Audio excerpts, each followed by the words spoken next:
So on this note, we'll call the meeting to order. My name is Douglas Kellner, co-chair. Jim Walsh. Gregory Peterson. Evelyn Aquila. Todd Valentine. Jim Galvin. Joe Burns. Paul Collins. Pat Campion. Tom Connolly. John Conklin. George Stanton. Bill McCann. Liz Hogan. Bob Brehm. And I wanted to mention that our colleague Anna isn't feeling well today, and we know she's not feeling well. She misses a board meeting. So we wish her well, and that's why she's not here today. Bob Warren, election operation.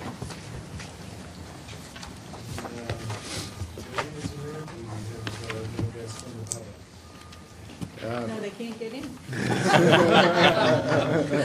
Let's be honest. Through no fault of us. All right, well, so the first order of business is approval of the minutes of April 12th, 2011. So move. Those in favor say aye. Aye. Opposed? The minutes of April 12th are approved. We'll have the unit updates, Bob Brehm and Todd Valentine. Mostly what we put in our written summary are the main items that took a lot of time. The conference, I thought, was very well attended, and we had many positive comments from the commissioners. So I thought that was a good sign. We had a nice, we had moved to a new location mostly because of the comments from the commissioners about the last, wasn't large enough and issues that they had voiced to us. So I think that the PIO did a great job in finding us a new location, and we had a lot of very good comments, both the food and the work that everybody did and the program that we put on.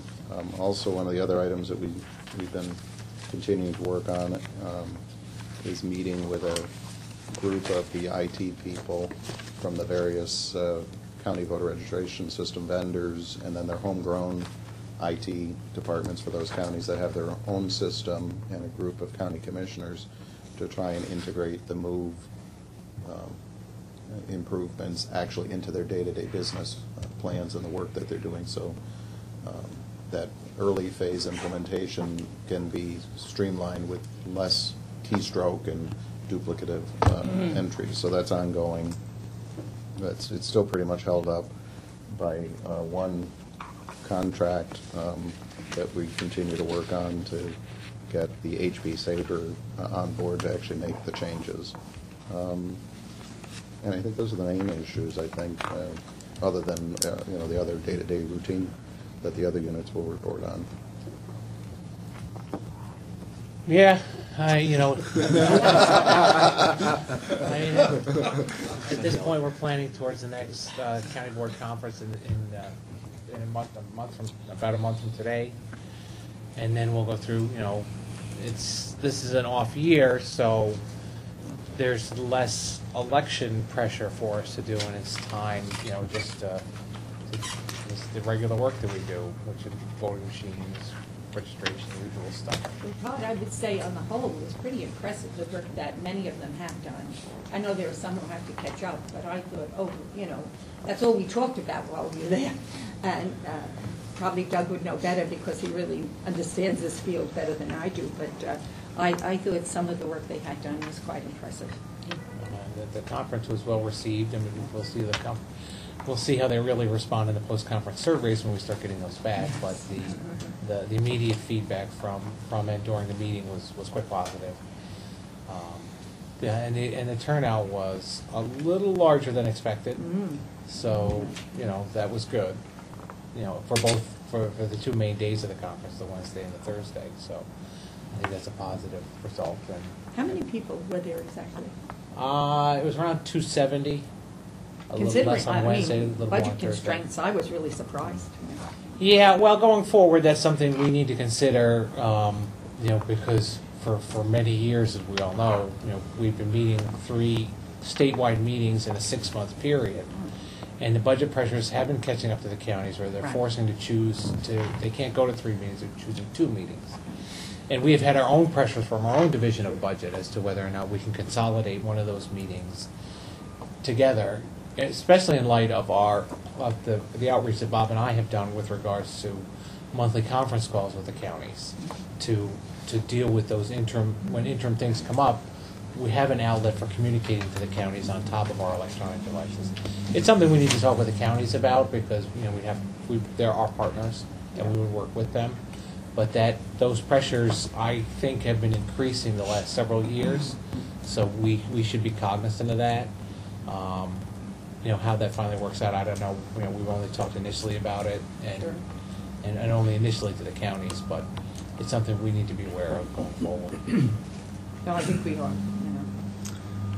Yeah, I agree, but I think the meetings are very important because they really are a good information exchange. They allow the commissioners to learn from each other, and I think it's invaluable that there be these face-to-face meetings of the county commissioners. Yeah, well, John and Donna certainly are faces of the unit. Put a lot of work into that, Right. As well as the presentations that all the staff puts together. Bob and I fortunately have staff to help put our presentation together, and we just get to show up. So, but a lot of work goes into it, and the face-to-face meetings are very productive. I think they have been for years. That's why we do them. But we have heard from the counties a number of ways. Those 3 meetings, and it's a 6-month period. Right. But it's hard. There's no reason to do any planning for more at this stage is to wait to see what happens with the primary election. Because if that moves in a substantial amount, then, in the past, when there was a June primary, there were September meetings. You had them spread out over the year, and you could deal with those issues. And in addition, going into next year, 2012, we still don't know exactly when the presidential primary is going to be, but we know the ballot access period for that presidential primary is going to be in the January range for us. So, next year is going to be, I have no idea what the calendar is going to look like. So, we're going to take note that it's an issue. I doubt that we'll address anything next year unless we're forced to for other reasons. But yet, we want to continue with the outreach because we've done a lot in the last few years with engaging focus groups of counties on discrete issues when we're doing planning, and then do a broadened outreach, and that has made a great difference when we're rolling out new projects. That we've vetted it with a lot of counties to get local feedback. Yes. Again, they are our partners, and that's been very successful. It still requires a lot of work from the staff, a lot more work from the staff when you're doing that because you're holding, it seems like endless meetings and things going around, but people accept the changes better. I think the changes are refined in a better manner, but everything can't work that way. But we've made great efforts to do that more so in the last few years. I noticed that the private conversations, which used to be sometimes just, relaxed conversation, this time was business, and No, they they have don't- lots of questions. they don't and turn they it are off. very, very concerned about next year. Now they make for, I'll admit personally, they make for long days. Yes, they do, because It- I wish I had all the They answers, never but I turn it don't. off. No. It never turns off. So it's hard. But they're very And it's good. hard on all the staff, so. Well, thank you. We'll turn to Kimberly Galvin to give the legal report. Thank you.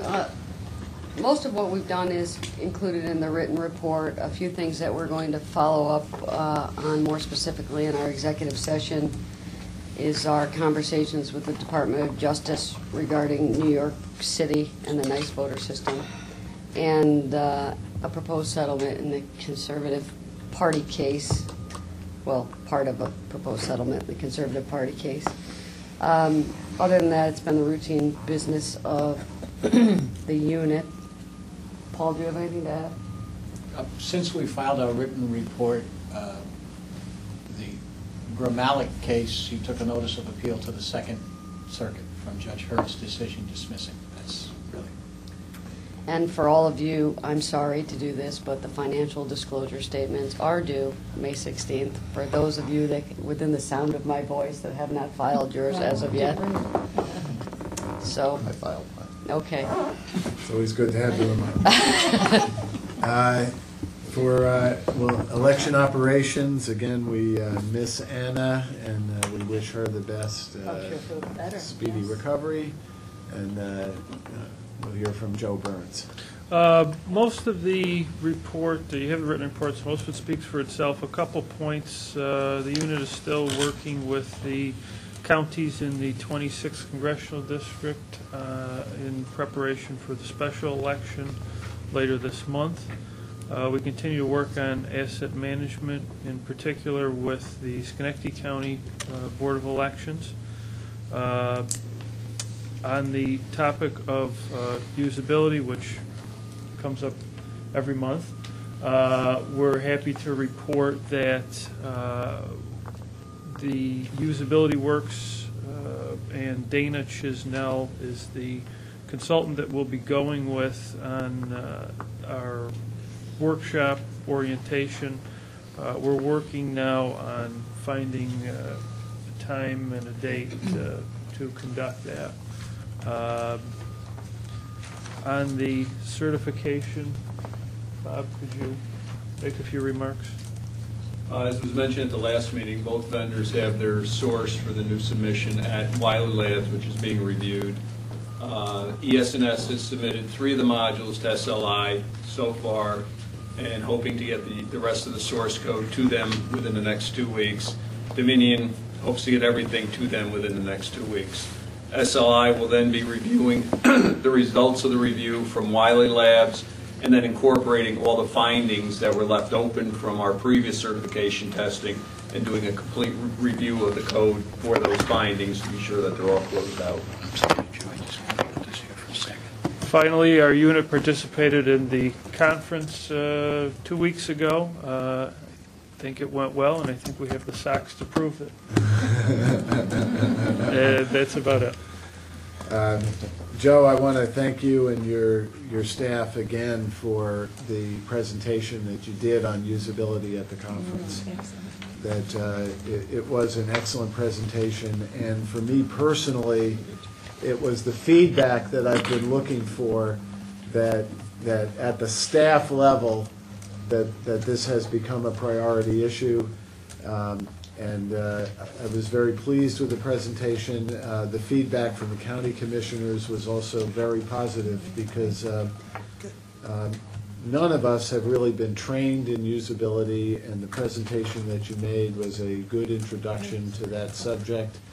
And I think both at the state level and at the county level, we need to continue to pay attention to that as a priority.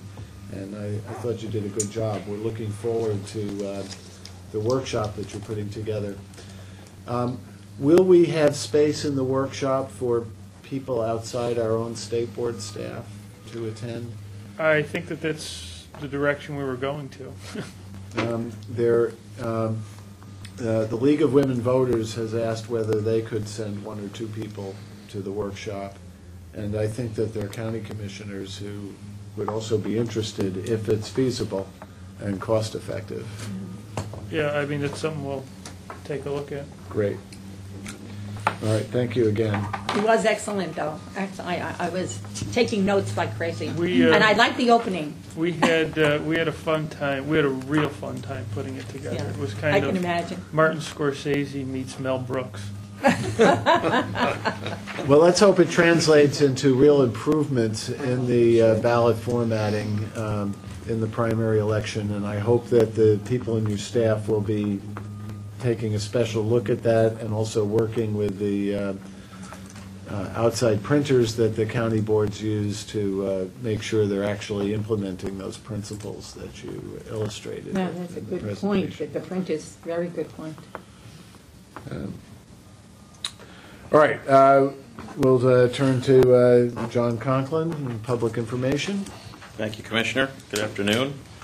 I don't have very much to add to the written report. Bob and Todd touched on the whole conference. We did a lot of work on that. I'm pleased it turned out well.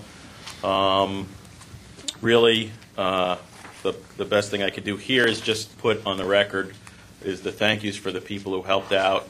Every unit knows who did their own things, but for us, there were a few people who came and helped out at the registration desk.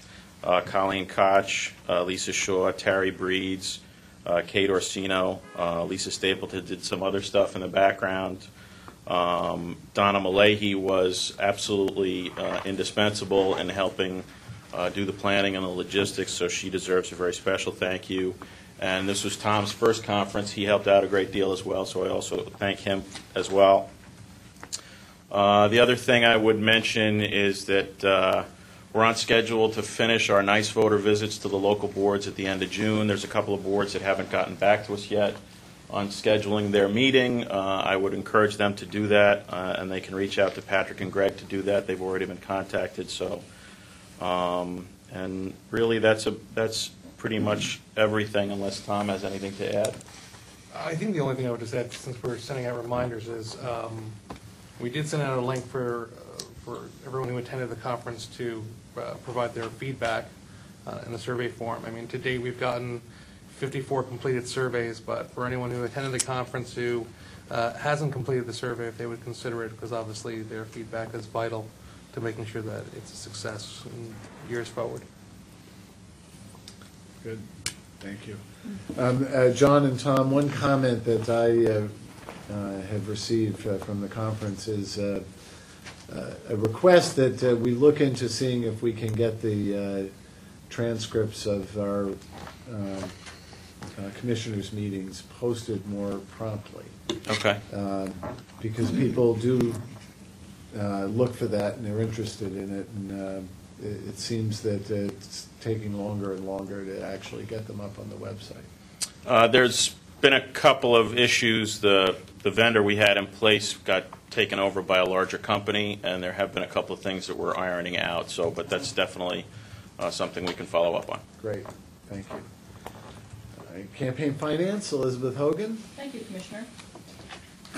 In the written report, I included the update on the month of April's numbers, so that you can see what we're doing in terms of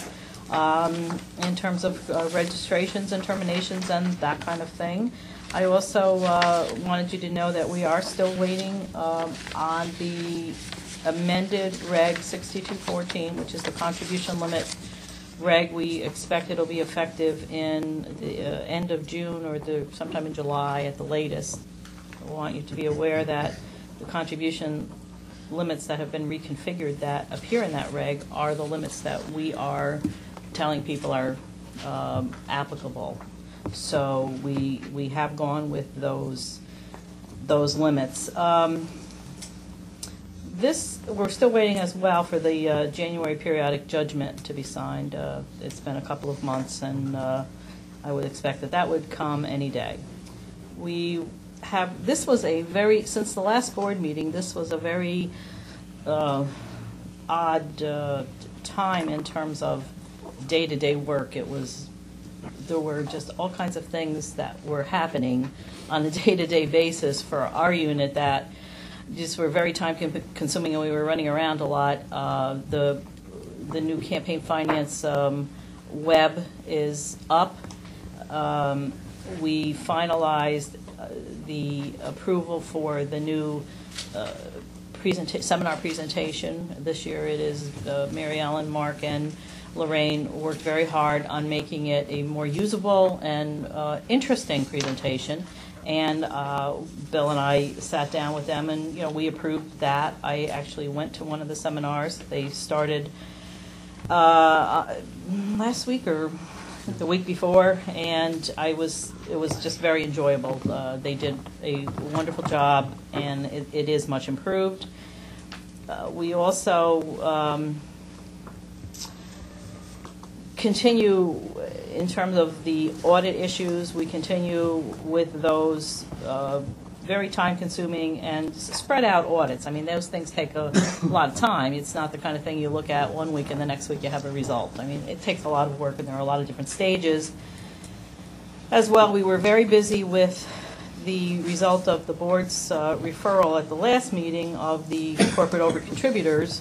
as you can well imagine, sending letters and packets and all this stuff to district attorneys across the state was very time-consuming, and then we had a nice little 2-day reprieve before the phone started ringing off the hook with, I never heard anything about this, and the DAs wanting packets of information and that kind of stuff. So it was a very hectic kind of. We also went to the conference, and it was just an interesting past month.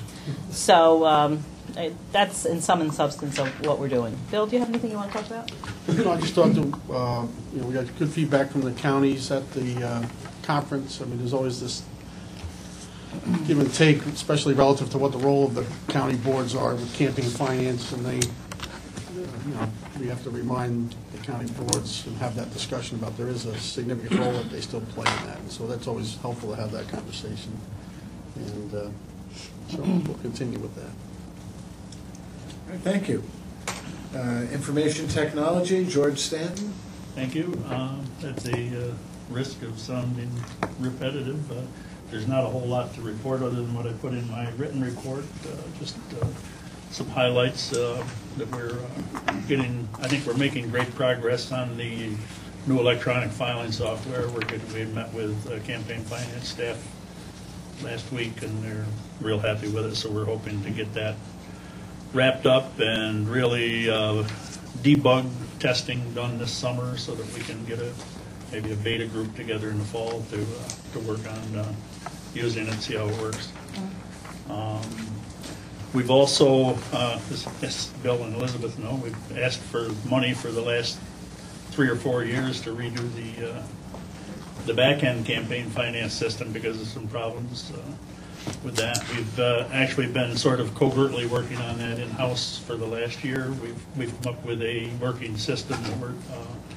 Dennis Gerard has done a great job on that, or Dennis Caro, actually. Unfortunately, he's retiring in about 3 weeks, but he's going to pass the torch on to a couple of the other programmers. We're going to continue to work on that with campaign finance, the same way we did the electronic filing software. And Phil Perry's done a yeoman's job on that campaign filing software. He's worked hard on that, so that's he deserves credit for that. Other than that, we're just doing our routine maintenance and so forth. OFT, I'm sure, will be looking for a annual technology plan sometime this summer. So we need to, unit heads need to let me know what they're looking to possibly get done, even though it may be pie in the sky at this point with the budget. But there are some things that we'll need to at least put on our plan to ask for, probably. So, other than that, unless you have any questions.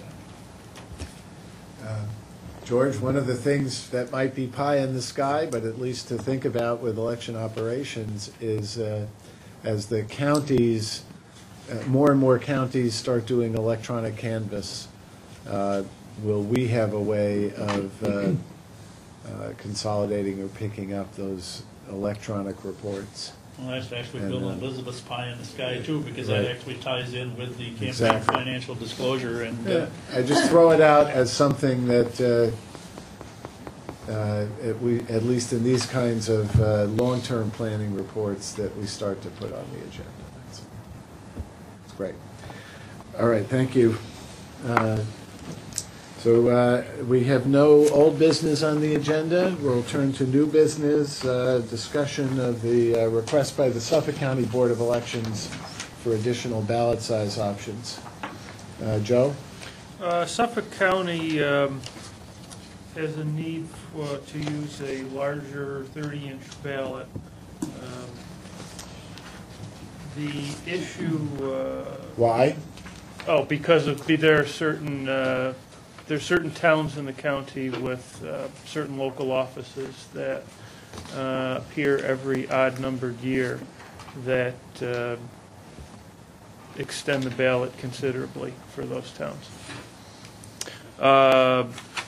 The issue here is that the BMD would continue to use perforated ballots, and there would be a distinction between the ballots that go through the BMDs and then these 30-inch ballots that would go through the other machines.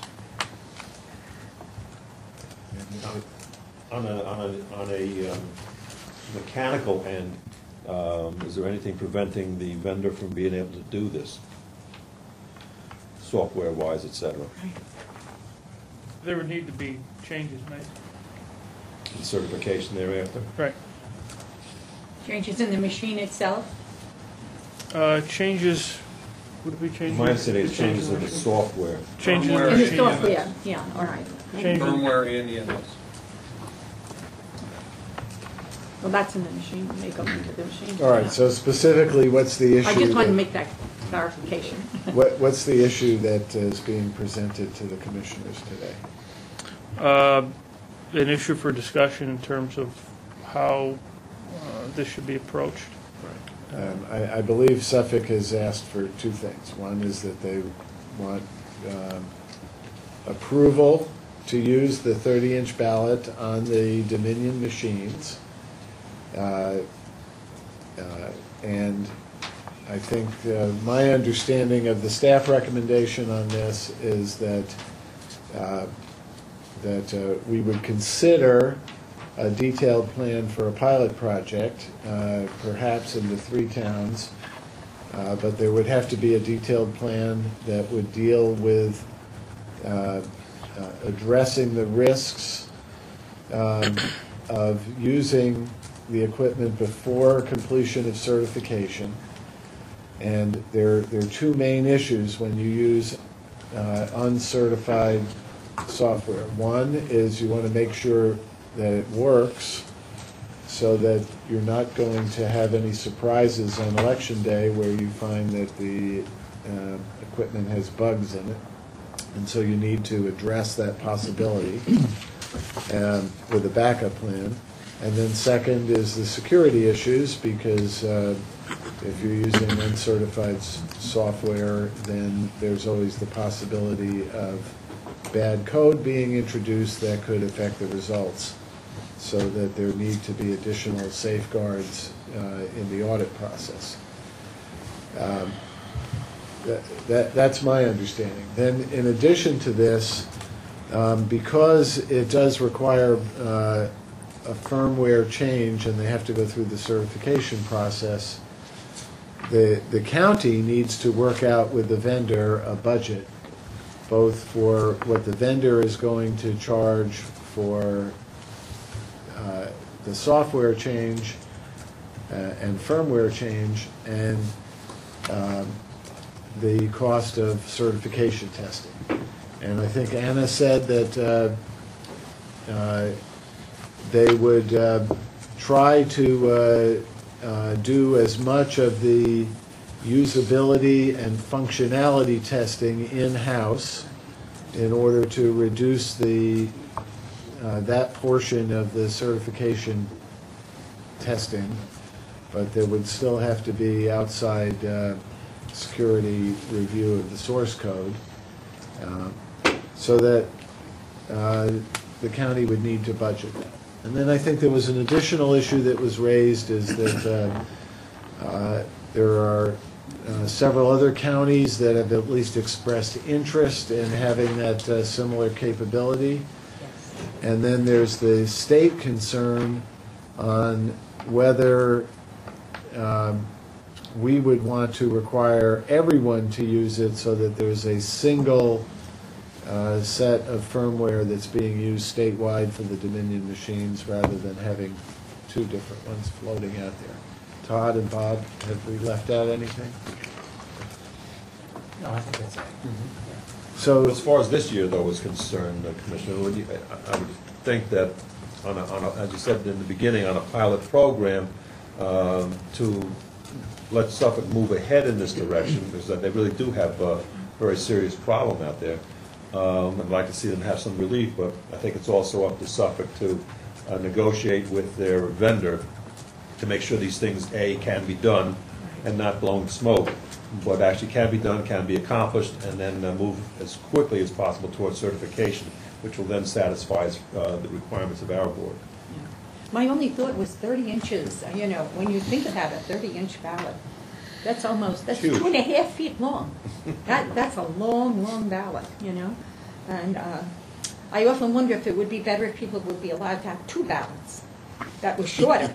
Well, that's what they don't want to do. I know they don't, I know they don't. But Well, it seems to make more sense. it runs the cost up tremendously. Don't forget, Oh, each one of these things have to be done, as if every single person in the county is going to be voting, Right. and therefore have to be voting, so you're doubling the amount of paper. Forgive me, that's but I needed. didn't think of the cost. There's an entire forest in Oregon. Right, down I there. know. But I'm just thinking of getting this long ballot, if that sort of makes people say, oh, I'm not going to vote on this long thing, let me pick out the 3 people I want and do it and get it over with. That's my only fear. How long does it take to vote on a 30-inch ballot? It has to take a little bit longer, but who am I to talk, It's VPI, voting per inch, so. Very good. When Dominion first came on the scene and started showing people their system, they touted it as having a 30. I remember that first conference they attended in Lake Placid, they said they would have a 30-inch capacity. When we were in Kerhonkson at that winter conference, they showed a lot of people a 30-inch ballot. And then when they gave it to us for certification, it wasn't there. So you could see where Suffolk has expressed some concern that they have a number of offices that your option is perforating, and if they choose in the future to go with perforation, Yes. there's nothing that this would do that would stop them from making that decision. Well, that makes it too. If they wanted to have a full sheet of paper, this would give them the option. We'll get to And past it's- this election. It's all a matter of what can we work out with them. If you're inclined to support a 30-inch ballot and a pilot, then I think we would want, I agree, I think we would As a need, pilot, we would yes. need the Suffolk County people at the table. We would definitely need Dominion at the table to put some concrete, Oh, Dominion, assurances right, on the absolutely. table.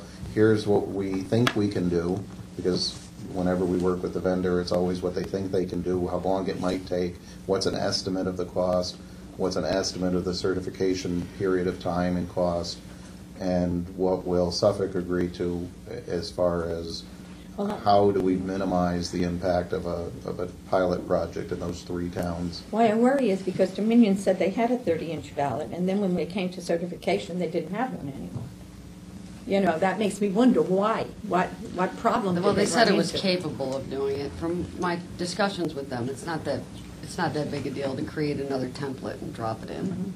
Okay. It's just a software and a firmware change. But it was We just odd have that to they didn't put present it into at the queue. time of their certification, that's all. I just say that puts a thought in the back of my mind, is there a problem? Does it jam the machine because Well, the it's so ballot- long? Doesn't seem to be. Is there something that happens? The ballot marking device end of the scanner can only accept a certain size piece of paper. Yeah, well, 30-inch would not fit on the BMD side. So that's where they would use a perforated paper. You say perforated, Yeah. you put in blank paper and it prints one, and then it put in the second and it would print the second page for the voter, and then they would bring it around for the scanner. So maybe that was the reason. I don't know the reason why they didn't bring it. They just didn't, and now the county wants it. No, I understand. And another issue that we've discussed is that I think it's the first thing that Joe raised, which was that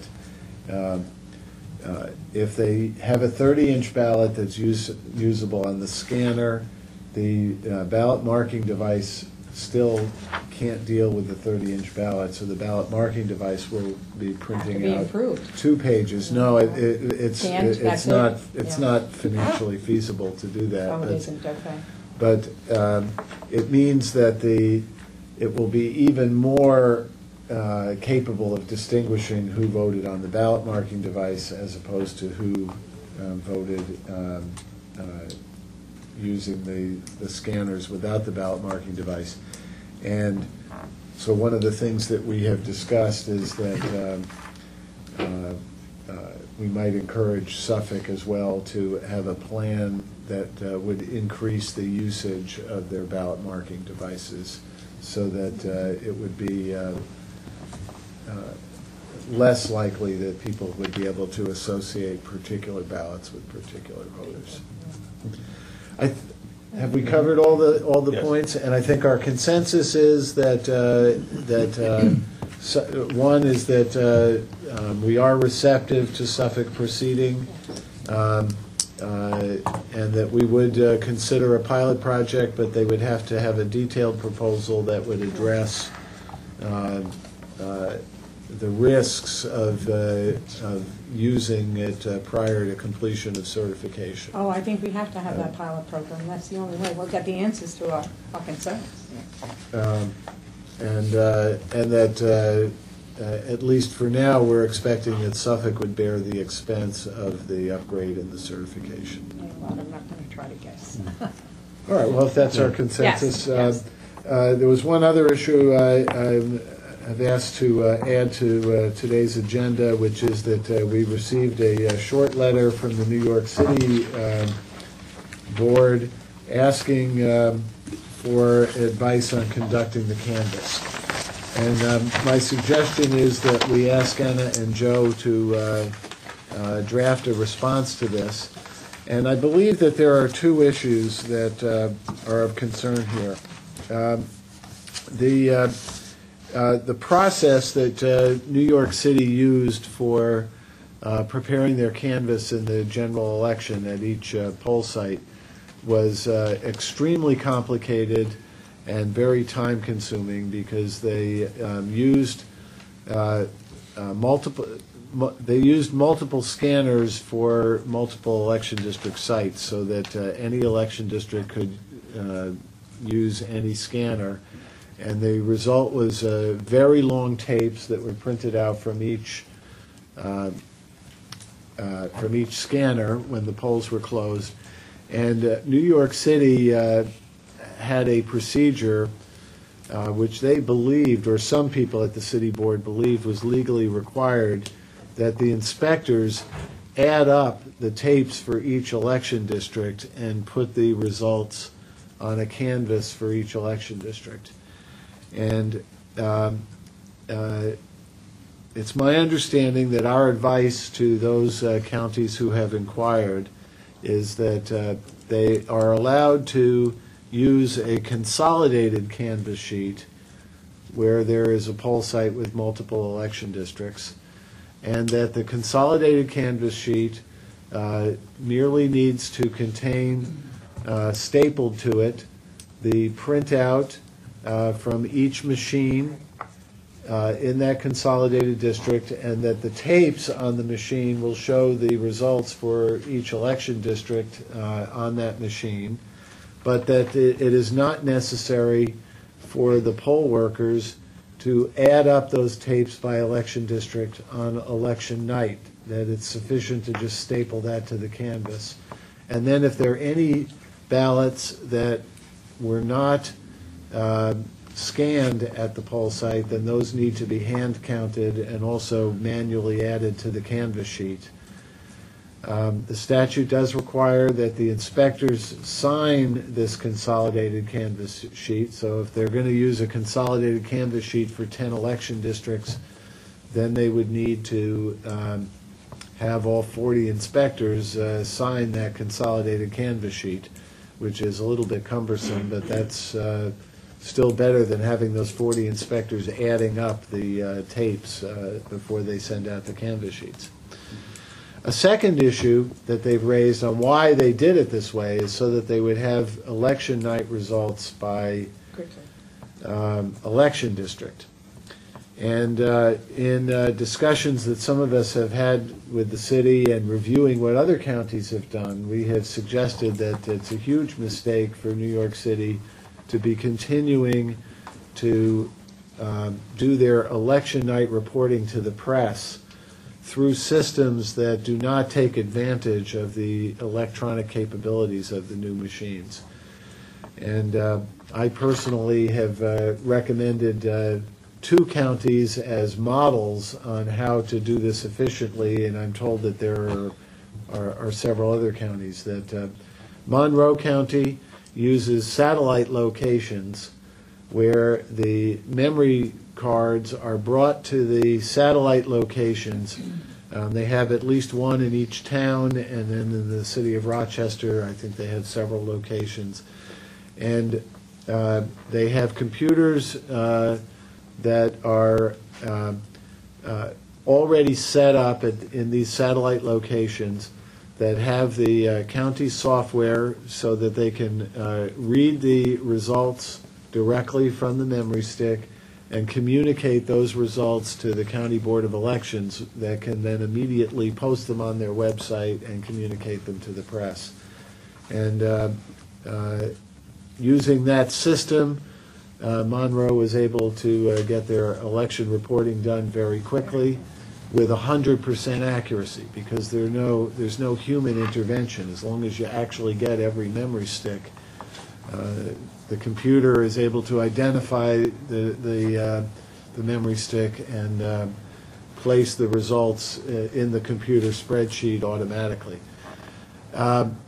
Nassau did not have satellite locations. Nassau instead worked out with the police to have these memory cards immediately brought to the Nassau County Board offices in Mineola. And again, the cards were immediately read into the Nassau County election management reporting system that they had previously set up. And they were able to get their reports also out with 100% accuracy, except for the one or two districts where they didn't get the sticks back, and had to send out search parties for those sticks. But it was a very successful system, and again with 100% accuracy, because there's no human intervention. Am I wrong to believe that Nassau is the second largest county after New York City? Suffolk is. Suffolk is. Oh, Suffolk is larger than Nassau. Yes. Oh, I didn't realize that.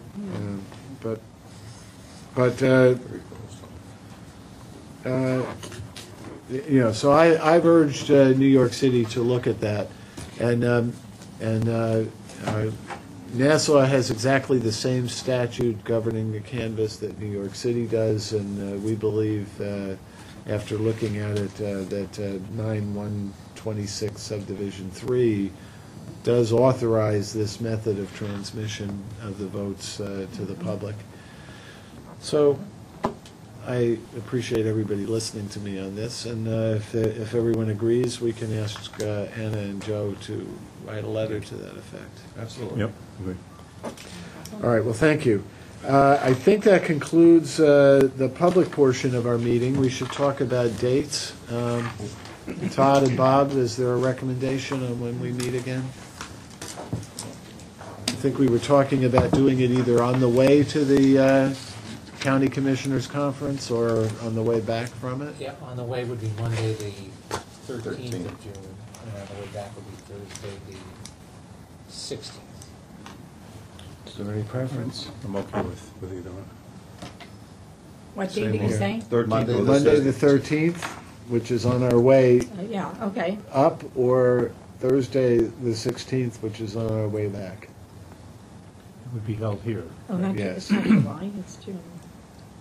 It's harder to get the webcast. Let me just remote. see it here for a minute, because one of those days is making me think there's something I have to do. What was the agency that used a laptop and Skype in order to? Well, you can, but it depends on how long of a meeting you're going to have, how well all things work out. They said that each time somebody spoke, they had to move the computer.